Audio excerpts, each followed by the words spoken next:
Hello, Captain Robert Brodie here of Team Brodie Charters, and I'd like to give you guys a simple tip today on how to rig for bottom fishing.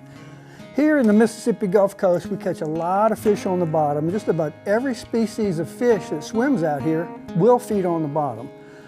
One of my favorite rigs is a simple drop rig. A lot of people call it the Brodie rig, kidding around, but it's very simple and efficient, and I want to show you how it's done. There's not a lot to it, but it's very easy to do. Here we go. First of all, you take a 30-pound test monofilament leader. That's about the standard size. You want to put your hook on there first. Now you can vary the length on your hook and weight on these rigs, and I'll show you as I go. First of all, I want to do an improved clinch knot for the hook, and I use that just about on every attachment I do.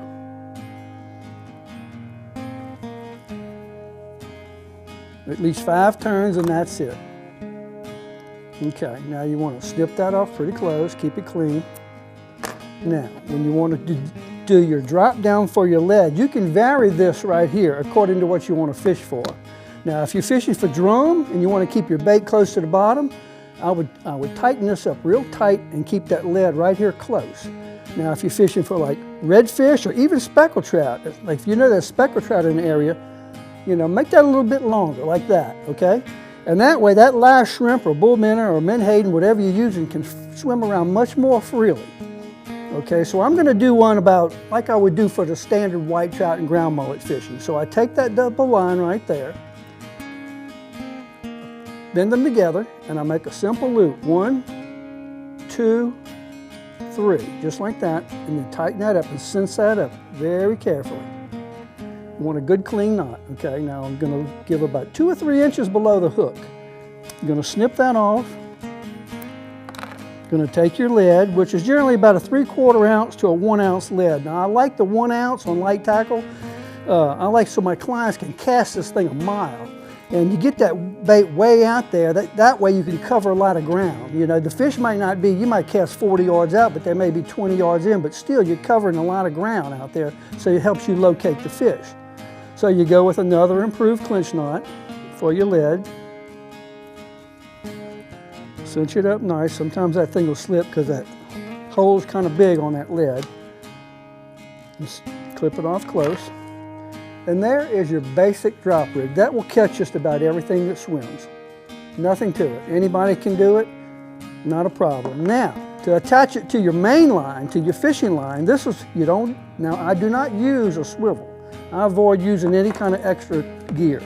So let's just say this was the line on your rod and reel right here. I would take the line and double it. I would make 5 overhand loops. And you want to cinch it up nice and smooth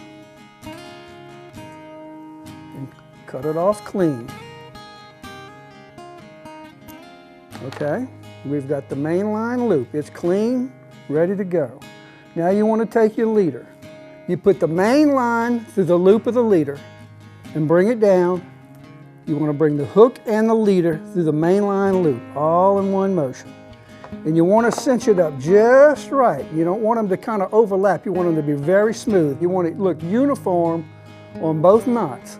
Sometimes that knot won't slip up on there precisely, and it could cut the line. This way, if you've got it cinched up smoothly on both ends, it's just going to act just more like a shock absorber than anything. And that there is all you need. That thing will catch just about anything that swims out there.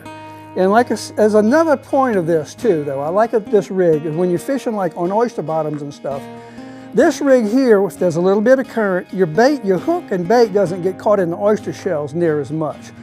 And you can drag it along, and if you got a live bait, you're going to get a lot of motion out of it like that, you know. A bull minnow or a live shrimp, you can swim around and cover a lot of distance for maybe flounders and stuff in the area.